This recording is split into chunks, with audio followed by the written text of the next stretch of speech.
জয়েনিসন ভাই সবাই।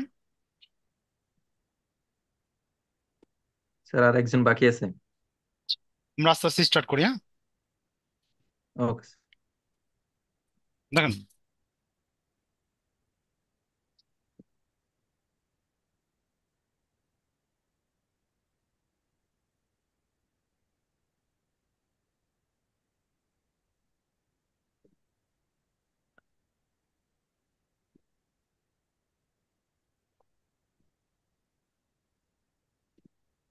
অপশন।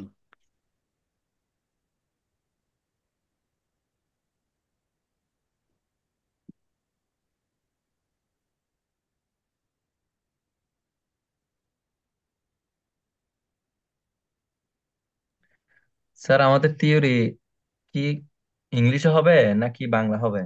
বাংলা ইংরেজি যেটা মধ্যে লিখতে পারেন। হুম। Option is the right. আপনি বাংলা করে লিখেন, ঠিক আছে। Option is the right to compel, ঠিক আছে। অপশন হলো গিয়ে অধিকার। কিসের অধিকার? টু কম্পেল, হস্তান্তর করার অধিকার। এ future asset, A future transfer, transfer of property, property, ঠিক আছে। অপশন হলো গিয়া অধিকার। কিসের অধিকার? ট্রান্সফার, হস্তান্তর বা ট্রান্সফার করার অধিকার। ভবিষ্যতে কোনো প্রপার্টি, ঠিক আছে। প্রপার্টি আপনার সিকিউরিটিজ বা ফিনান্সিয়াল ইনস্টলমেন্ট হইতে পারে, অথবা গ্রুপ অফ অ্যাসেট হইতে পারে। এই ধরনের চুক্তির আমরা কি বলুম? অপশন বলুম, ঠিক আছে। এই ধরনের চুক্তির আমরা কি বলুম? অপশন বলুম, ঠিক আছে। তো বাংলা একটা সংজ্ঞা লেখেন। অপশন হলো,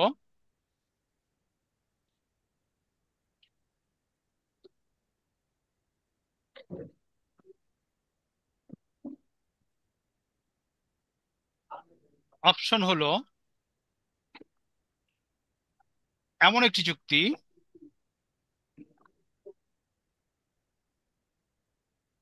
এমন একটি চুক্তি যেখানে, যেখানে অপশন মালিক, অপশন মালিক, অপশন মালিক একটি নির্দিষ্ট সময়ে,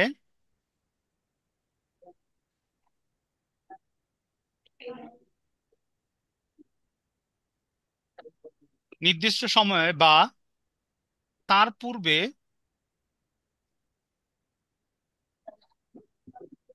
তার পূর্বেই একটি নির্দিষ্ট মূল্যে,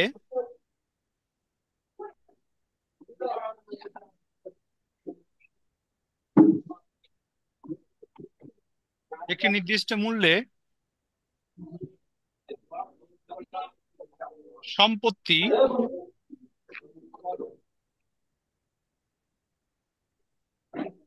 ক্রয় বিক্রয়ের,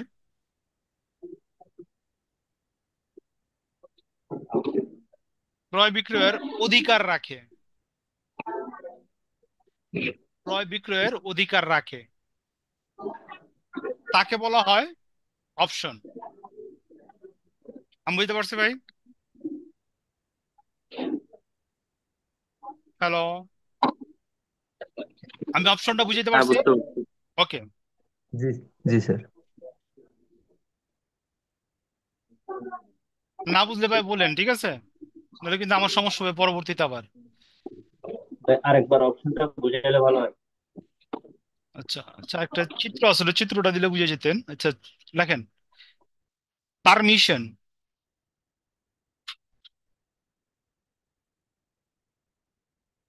permission,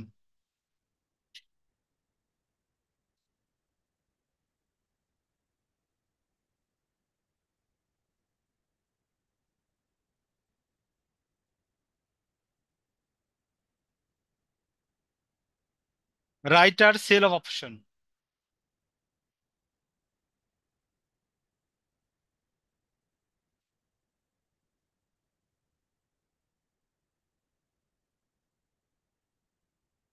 buyer option,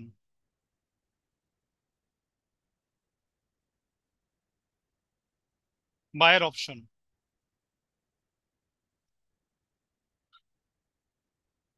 right to buy or sell, right to buy or sell. খেয়াল করেন,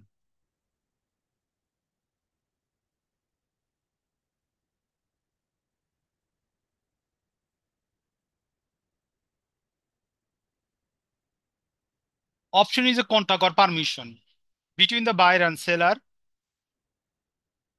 between a buyer and seller, right to buy or sell a specific financial instrument in a specific price in a specific day।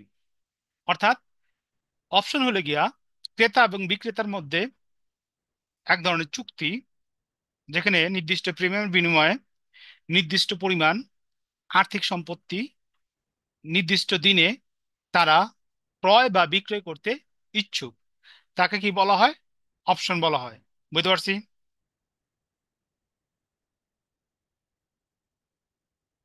Response করেন। আরেকবার repeat করেন।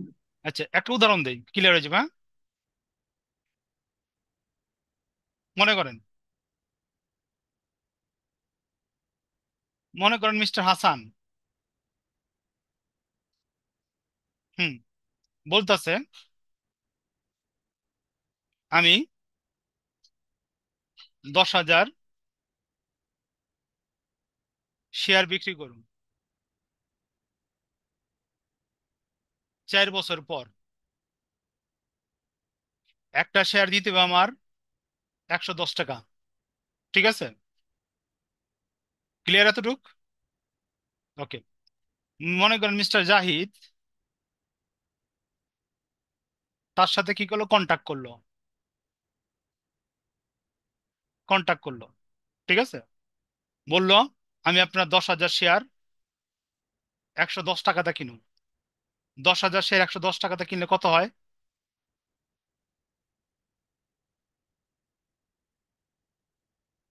Hello? Per piece 10 টাকা করে, হ্যাঁ, 110 টাকা করে। হ্যাঁ, 10,000 গুণ 110। 11 লক্ষ। 11 লক্ষ। ঠিক আছে? আফটার 4 ইয়ার আর কি আর কি স্পেসিফিক ডে পরে, মনে করেন এই 11 লক্ষ শেয়ার। আচ্ছা, আরেকটা কথা ভুলে গেছি গা, জাহিদ হাসান যে জাহিদের সাথে চুক্তি করছে, এই চুক্তি করতে হলে তাকে প্রিমিয়াম দিতে হইব, অর্থাৎ নির্দিষ্ট পরিমাণ কিছু টাকা দিতে হইব। মনে করেন আপনি 1 লাখ টাকা দিলেন। ঠিক আছে? 1 লাখ টাকাটা কি করলেন? হাসানের লগে চুক্তি করলো জাহিদ, হাসান লগে চুক্তি করলে কে? জাহিদ।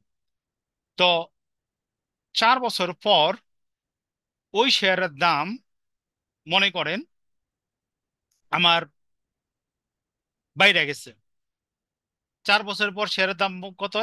120 টাকা বাইরে গেছে। ঠিক আছে? এখন হাসান চাইলে এটা বিক্রি করতে পারে অথবা নাও করতে পারে।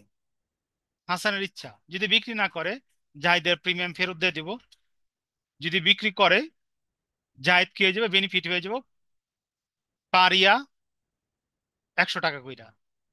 এই যে চুক্তিটা হইছে ভবিষ্যতের উপর বেস কইরা, এইটি হলো অপশন। অর্থাৎ সেল অথবা বাই করার যে রাইট থাকে ক্রেতা এবং বিক্রেতার মধ্যে নির্দিষ্ট প্রিমিয়ামের বিনিময়ে, তাকে কি বলা হয়? অপশন বলা হয়। আমি বুঝতে পারছি? আরেকবার যদি বলেন। আচ্ছা, অপশন হইল গিয়া ক্রেতা এবং বিক্রেতার মধ্যে একটা চুক্তি, যা একটা নির্দিষ্ট দিনে নির্দিষ্ট প্রাইসে আর্থিক ইনস্টলমেন্ট, অর্থাৎ ফিনান্সিয়াল যে ইনস্টলমেন্ট আছে, আন্ডারলাইন অ্যাসেট যেগুলো আমরা বললাম, ওইগুলা ক্রয় বিক্রয় করার অধিকার জন্মায়, তাকে কি বলা হয়? অপশন বলা হয়। Clear? G. Okay.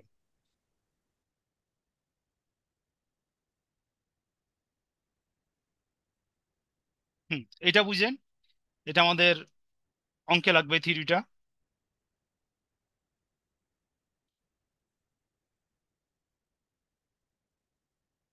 Type of option, ঠিক আছে? টাইপ অফ অপশন, প্রথম হইলা on the basis of right.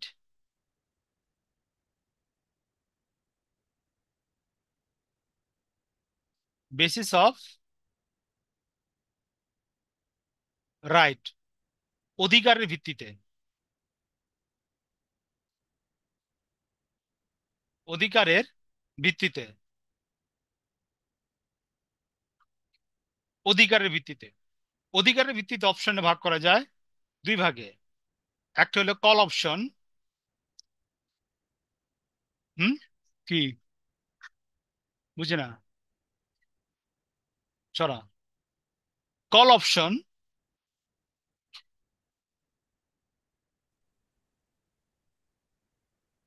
2 নম্বর হইলো পুট অপশন।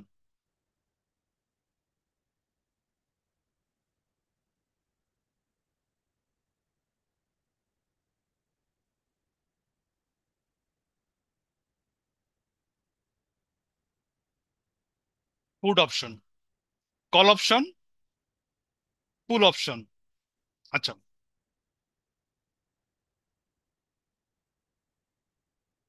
হুম, লেখা হচ্ছে এতটুক। জি। কল অপশন হইলো, আমরা শর্টকাট এখানে লিখি, purchase right. Purchase right. Sell option হলো আমার, পুট অপশন হলো আমার selling right.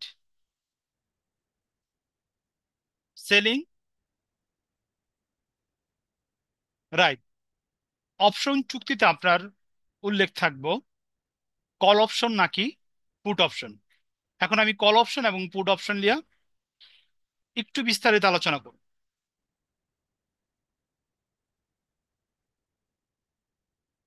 Call option.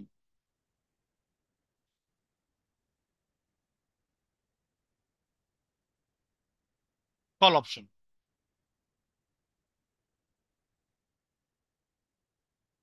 Call option ক্রেতাকে, ক্রেতাকে নির্দিষ্ট দিনে, নির্দিষ্ট দিনে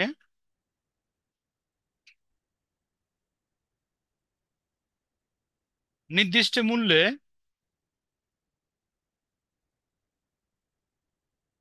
নির্দিষ্ট মূল্যে নির্দিষ্ট পরিমাণ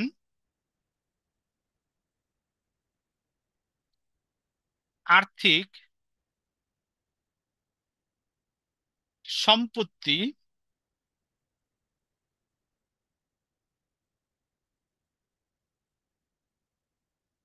ক্রয়ের অধিকার প্রদান করে। অধিকার প্রদান করে, ঠিক আছে? আপনার অপশন কোনটাকে আপনার উল্লেখ থাকবো, এটা কি কল অপশন না পুট অপশন? আমি বুঝতে পারছি। ক্রয় করার অধিকার যদি থাকে ক্রেতার, ওইটারে বলা হইতেছে কি কল অপশন। Put option.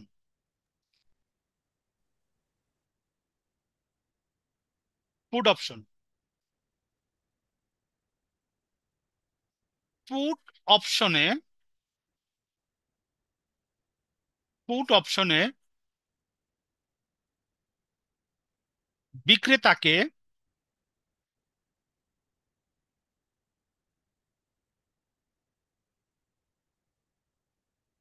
নির্দিষ্ট দিনে,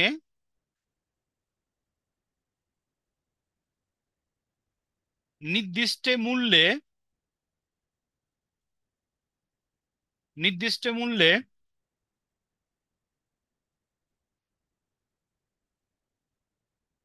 নির্দিষ্ট পরিমাণ আর্থিক সম্পত্তি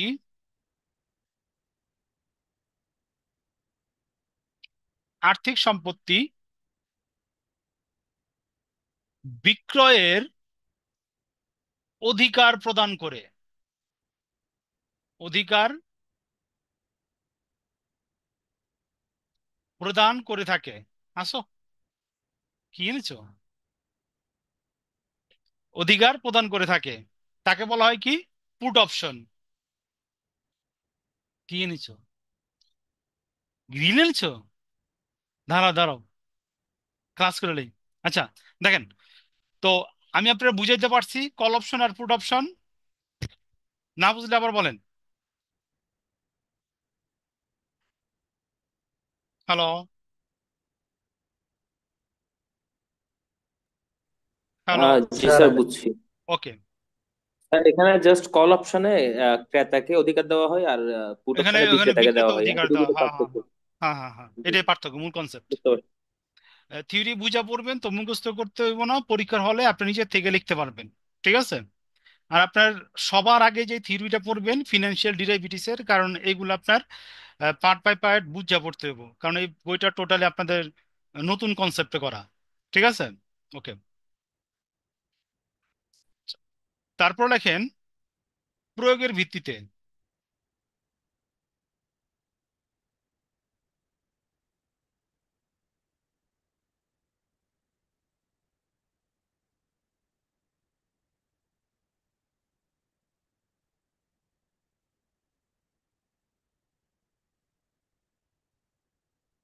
ইউরোপিয়ান অপশন, খ নম্বর। American option, American option. আচ্ছা, এটা আমি শর্টকাট লিখি, এটা আমার দরকার হবে না, জাস্ট আপনাকে জানার লাগা। ঠিক আছে? মেয়াদ পূর্তির আগে প্রয়োগ করা যায় না। মেয়াদ পূর্তির আগে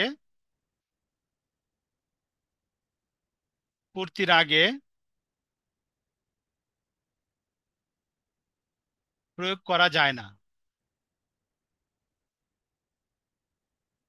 যায় না। আর আমেরিকান অপশন হলো মেয়াদ পূর্তির আগে প্রয়োগ করা যায়।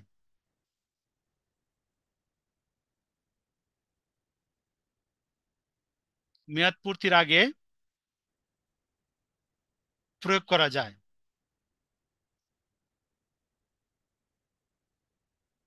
করা যায়, ওটা হলো আমেরিকান অপশন আর একটা ইউরোপীয় অপশন। ক্লিয়ার? রেসপন্স করেন।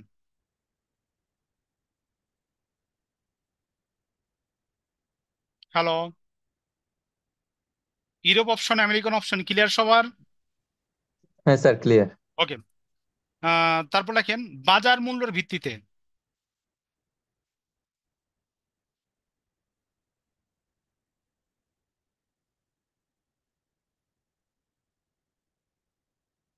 বাজার মূল্যের ভিত্তিতে।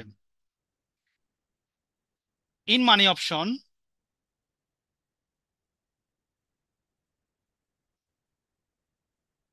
In money option. Hmm in money option হলো গিয়া যখন, আচ্ছা, ইন মানি অপশন হলো, আপনারা আবার ইন মানি অপশন লেখা সমান সমান দেন। ইন মানি অপশন হলো গিয়া present market price,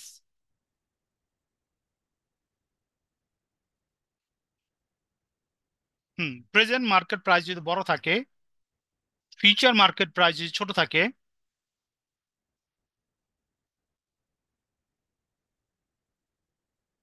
market price যদি ছোট থাকে, তখন তাকে কি বলা হয়? In money option. বুঝতে পারছি? আর কি শর্টকাট? দেখেন, out of money option, out of money option. ঠিক আছে? এটি হয়ে যাব উল্টা। আউট অফ মানি অপশন হলে যখন নাকি প্রেজেন্ট মার্কেট প্রাইস কি থাকে, ছোট থাকে। ফিউচার মার্কেট প্রাইস যদি বড় থাকে,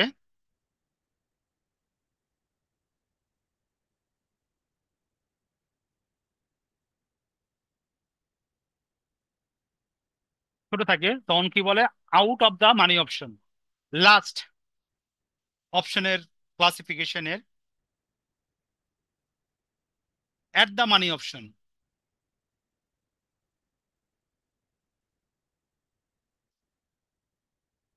অ্যাট দা মানি অপশন যখন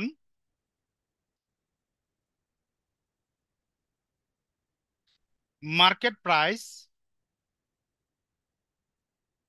আর strike price,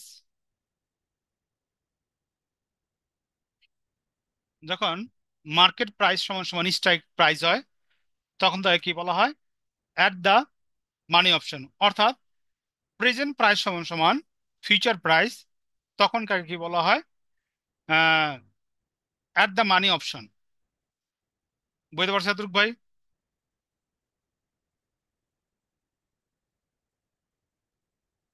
hello.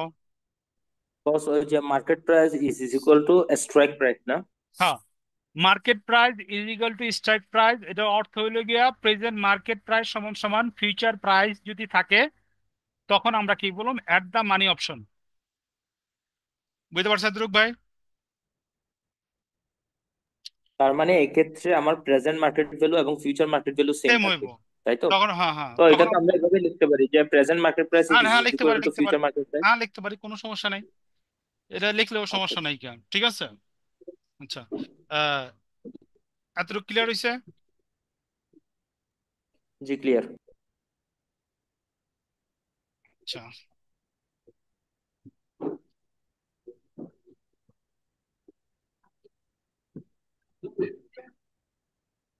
Clearing house সম্পর্কে ধারণা আছে? হ্যাঁ আছে, নিকাশ গড়। হ্যাঁ একটু বলেন। বাংলাদেশ ব্যাংকের যে শাখায় অন্যান্য ব্যাংকগুলোর আন্তঃব্যাংকিং লেনদেন সম্পন্ন করা হয়, তাকে নিকাশ গড় বলা হয়। আচ্ছা, ক্লিয়ারিং হাউস, নিকাশ গড়।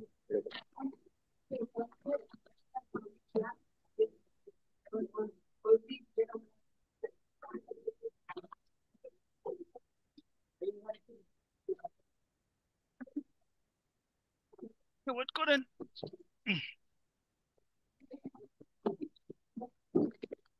আরেকটা থ্রি করে আমরা অঙ্কে চলে যাবো।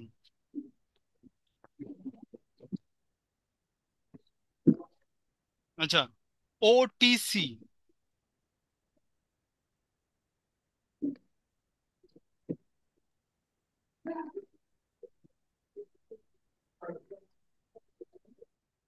Over the counter. হুম, এটা একটু বোঝান। ওটিসি। আচ্ছা, এটার আগে এই যে একটা লাস্ট থিওরি পরে আমি অঙ্কে চলে যাবো। দেখেন, অপশনের সাথে সংশ্লিষ্ট গুরুত্বপূর্ণ সংজ্ঞা, ঠিক আছে। উম এর মধ্যে আমি আলোচনা করছি। আপনার হেডলাইনটা করেন অপশনের সাথে সম্পর্কিত কিছু গুরুত্বপূর্ণ সংজ্ঞা। আহ, এক নম্বর লেখেন অপশন সম্পাদন। হেডিংটা কি বলছিলেন ভাইয়া? অপশনের সাথে সংশ্লিষ্ট কিছু গুরুত্বপূর্ণ সংজ্ঞা। অপশন সম্পাদন, সম্পাদন। এক্সারসাইজিং অপশন, এক্সারসাইজিং অপশন, ঠিক আছে। আচ্ছা, আমি লিখি, পরে আমি বুঝাই, হ্যাঁ। 2 নম্বর হইল অপশন সম্পাদন মূল্য।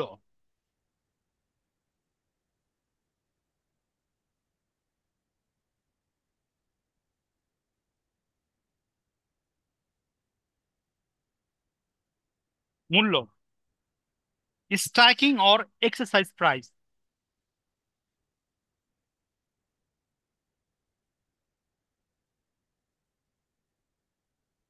এই ওয়ার্ডগুলো আমাদের অঙ্কের মধ্যে পাইবেন। Exercise price. হুম। 3 নম্বর লেখেন অবসান তারিখ। অবসান তারিখ।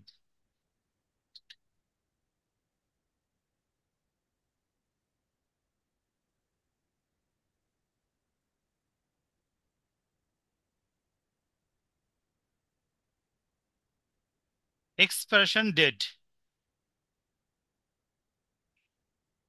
4 নম্বর লেখেন অপশন প্রিমিয়াম। Option premium.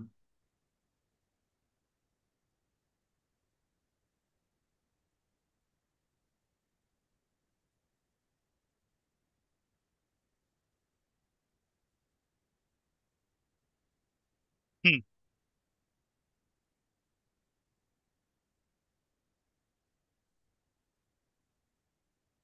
আচ্ছা, খেয়াল করেন। অপশন সম্পাদন অর্থাৎ দুইজনের মধ্যে যে চুক্তি হইল, চুক্তি হওয়ার পর যদি সেল অথবা বাই করে ফেলেন তো অপশন সম্পাদন হয়ে যাব। ওটারে বলা হয় এক্সারসাইজিং অপশন। বুঝতে পারছি আমি? দুইজনের মধ্যে চুক্তি হয়েছে, তো নির্দিষ্ট সময়ের পর নির্দিষ্ট মূল্যে নির্দিষ্ট রেটে দুইজন কি করলো, চুক্তি সম্পাদন করে ফেলাইলো। এটারে কি বলতেছি? অপশন এক্সারসাইজ বা এক্সারসাইজিং অপশন। ক্লিয়ার? জি স্যার। জি। ওকে। তারপর দেখেন অপশন সম্পাদন মূল্য, অর্থাৎ যেই প্রাইজে আপনি কি করতে চাইতেছেন, অপশনটা প্র্যাকটিস করতে যেতেছেন বা এক্সারসাইজ করতে যেতেছেন, ওইটা হইলো স্ট্রাইকিং প্রাইস বা এক্সারসাইজ প্রাইস। আচ্ছা, তারপরে দেখেন অবসান তারিখ। চুক্তি করছেন, ঠিক আছে, একটা নির্দিষ্ট টাইমের মধ্যে কি করবেন, সেল বা পারচেস করবেন।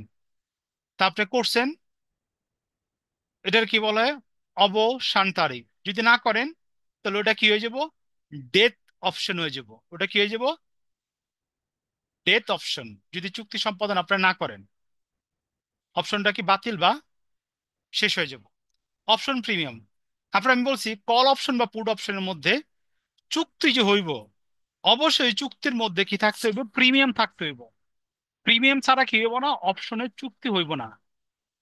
প্রিমিয়াম দেওয়ার পরে আপনি চুক্তি করবেন, যদি নির্দিষ্ট সময়ের মধ্যে চুক্তি সম্পাদন না করেন তাহলে প্রিমিয়াম যে দিছেন ওটা সে পেয়ে যাবে, ওটা তার লাভ, গেইন। আর যদি করেন তো আপনার লাভ হইতে পারে, গেইন হইতে পারে, এটা আপনার ব্যক্তিগত ব্যাপার।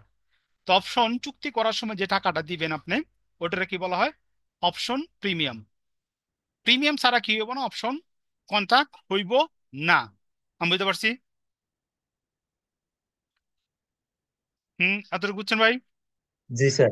ওকে। আচ্ছা, last OTC. OTC, over trade counter. ঠিক আছে, অপশন এটা কি সেল। পাতা দিয়ে লিখবো নাকি আলাদা টপিক? এটা এটা চ্যাপ্টারের মধ্যে একটা জাস্ট একটা অপশন আছে আর কি।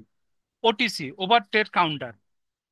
অপশনের যে ফিনান্সিয়াল ইনস্টলমেন্ট গুলো আমরা সেল অথবা পারচেস করি, ওইগুলো আমরা করে থাকি ওটিসি মার্কেটে, ওভার ট্রেড কাউন্টার।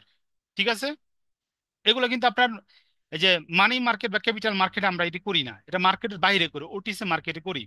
দালাল বা ব্রোকারেজের মাধ্যমে এইগুলো আমরা কি করি, করে থাকি।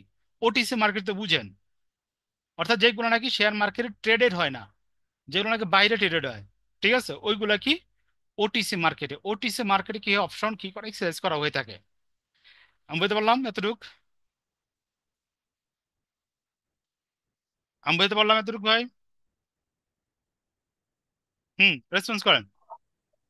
আরেকবার যদি বলতেন। আচ্ছা, ওটিসি মার্কেট, ঠিক আছে, ওভার ট্রেড কাউন্টার। অপশনে যেই অপশনগুলো আছে, যেমন ফরওয়ার্ড, ফিউচার চুক্তি, ঠিক আছে, বিভিন্ন আর্থিক প্রতিষ্ঠানে যে চুক্তিগুলো হয়ে থাকে, যে ফিনান্সিয়াল ইনস্ট্রুমেন্ট গুলো আমরা ট্রেড করি, ওইগুলা মূলত পক্ষে ওটিসি মার্কেটে কি করা হয়, ওইগুলা মূলত পক্ষে কি করা হয়, ওটিসি মার্কেটে করা হয়। ক্লিয়ার ভাই এতটুকু? জি। ওকে।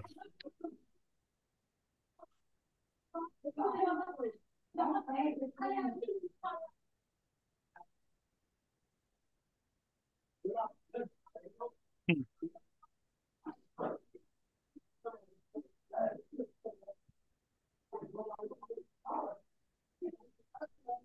দেখেন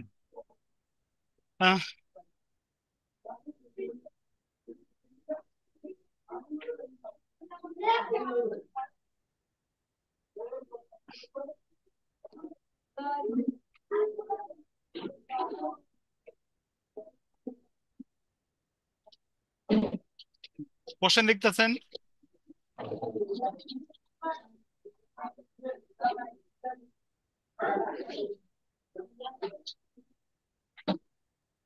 জি স্যার, দেখতেছি। দেখেন স্পষ্ট দেখা যায়। জি স্যার। ওকে, আমরা শুরু করি। হ্যাঁ, এটা আপনার এই তবিবুর ম্যাথটা কি আমাদের বই আছে? না, আপনাদের বই আছে।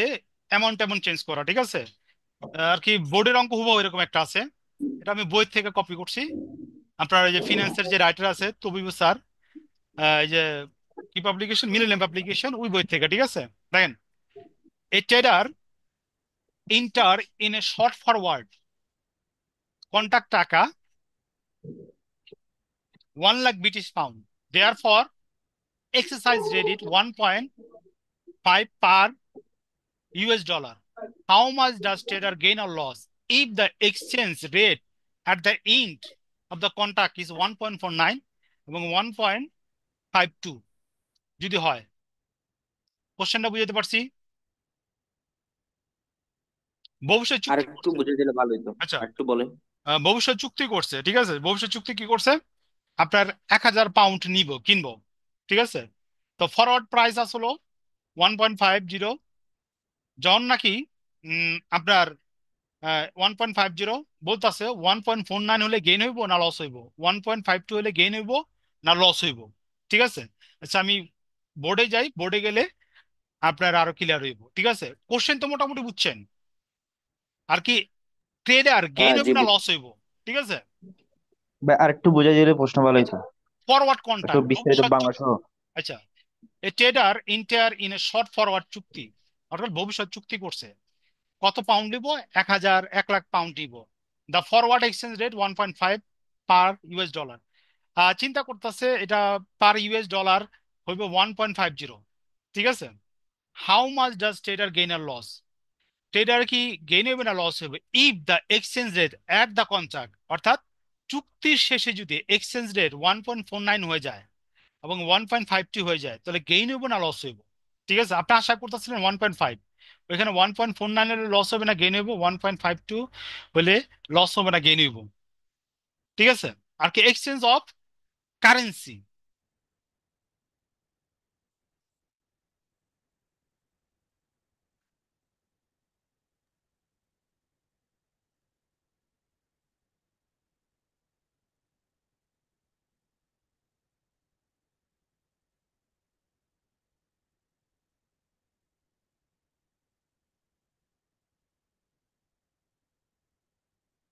দেখেন, ইফ, এটা কি লিখছেন? এটা তবিবুর, ঠিক আছে। ইফ দা, কারণ আপনাদের এই ক্লাসগুলো অন্য স্টুডেন্টরা দেখবো, ঠিক আছে। এই জন্য কোশ্চেন প্রথমে দেখাই, তারপর ইয়া করি। If the exchange rate, if the exchange rate is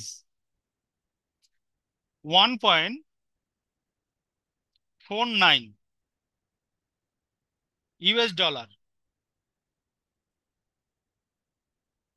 dollars per pound, per pound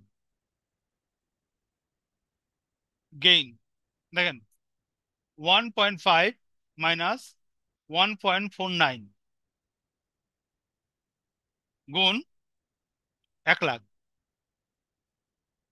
সমান সমান ডলার 1,000। আপনার কি হয়েছে? গেইন হয়েছে, বুঝছেন এটা? ভাই এটা কি লিখছেন নিচেরটা? এটা ডলার চিহ্ন, ডলার চিহ্ন। না না, এই পাশেরটা, বাম গেইন, পাশেরটা। Gain, gain. এটা আনবে গেইন। আচ্ছা জি।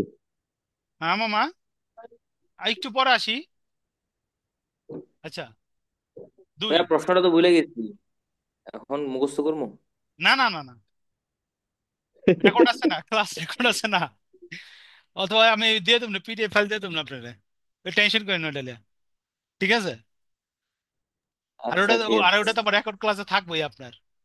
একটু পরে তো রেকর্ড ক্লাস আপনি ইউটিউবে চলে যাবো, আপনি দেখবেন, সমস্যা নাই। If the exchange rate is then 1.52 US dollar per pound, তাহলে কি হবে? লস হবে আমার। লস কেমনে হবে দেখেন, 1.52 মাইনাস 1.50 গুণ 1 লাখ সমান সমান 2,000 ইউএস ডলার আমার লস হইব এক্সচেঞ্জ করলে এই রেটে। ঠিক আছে, তো এতটুকু বুঝছেন? হ্যালো,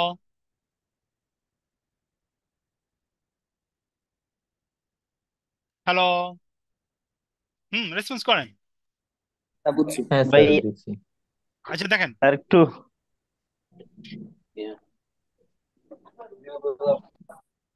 আপনি, হুম আপনারা থিওরি গুলা ক্লিয়ার করেন। থিওরি গুলা করলে আপনার ফিনান্সিয়াল ডিরাইভেটিভস এর অঙ্ক করে আপনার মজা পাবেন। আর যদি থিওরি ক্লিয়ার না করেন তো আপনি মজা পাইবেন না। আমি বুঝতে পারছি। তো আজকে যতটুকু, আমাদেরকে সরাসরি ব্যতিক্রম থেকে ম্যাথ করাবেন নাকি না সরাসরি এখন ব্যতিক্রম, যেভাবে করাবেন? সরাসরি ব্যতিক্রম। আমি ব্যতিক্রম সেটিং দিয়ে রাখছি, জাস্ট কয়েকটা বোর্ডের অঙ্ক, বইয়ের অঙ্ক করায় ব্যতিক্রম চলে যাবো। আর বইয়ের অঙ্ক আর বোর্ডের অঙ্ক দুইটা সেম। ঠিক আছে, দেখেন, এদিকে দেখেন, আপনার আমি সেটিং দিয়ে রাখছি, দুই একটা বইয়ের অঙ্ক করে আমি বোর্ডের অঙ্ক চলে যাবো। যে আপনার ব্যতিক্রম তো হুবহু ব্যতিক্রম ফলো করাইব। আমি ইয়া করে রাখছি, এই যে ব্যতিক্রম। ঠিক আছে, 1 2 3 আমি ফর্মেট ইয়া করে রাখছি, জাস্ট দুই একটা অঙ্ক করায় আমি ব্যতিক্রমে চলে যাবো। ঠিক আছে। হুম। আচ্ছা তো আজকে যতটুকু আলোচনা করলাম, কোনো কোশ্চেন থাকলে নেক্সট ক্লাসের শেষের দিকে ওই কোশ্চেনগুলো আপনি সমাধান করবেন, এবং থিওরিগুলো আপনি পড়েন। আরো কিছু থিওরি দাগাই দেবো আমি, ওইগুলা চ্যাপ্টারের সাথে সাথে শেষ করে ফেলাইবেন, পরীক্ষার জন্য আপনি রাখবেন না। আমি বুঝতে পারছি। ইনশাআল্লাহ। এরপরে যদি ওই থিওরিতে কোনো প্রবলেম হয় তো ওইটা ক্লাসের শেষের দিকে বলবেন, আমরা অল্প একটু 5 10 মিনিট আলোচনা করে দেবো। তো ওই চ্যাপ্টারের সাথে সাথে ওই থিওরি আলোচনা শেষ। আমি বুঝতে পারছি। এই জি পরীক্ষার স্যার। জন্য রেখে দিবেন না, হ্যাঁ? আজকে এই পর্যন্ত থাক। জি। আচ্ছা। নেক্সট ক্লাস আবার একদিন গ্যাপ দেয় আপনার, হ্যাঁ? স্যার আজকে গ্যাপ এতটুক। দিবেন? হ্যাঁ, আর করবেন, করলে 10 মিনিট পর আবার জয়েন করুন। স্যার 10 মিনিট পরে আবার জয়েন করি। আচ্ছা, ওকে, সমস্যা নেই। স্যার আপনি কি বলতেছেন যে কালকে গ্যাপ দিবেন? হ্যাঁ, কালকে গ্যাপ দেবো। ও, আপনি থিওরিগুলো কমপ্লিট করেন। ঠিক আছে, আর রেগুলার ক্লাস দিলে আপনি নোট নিতে পারবেন। না আপাতত থিওরিটিক্যাল ব্যাপারগুলো আমরা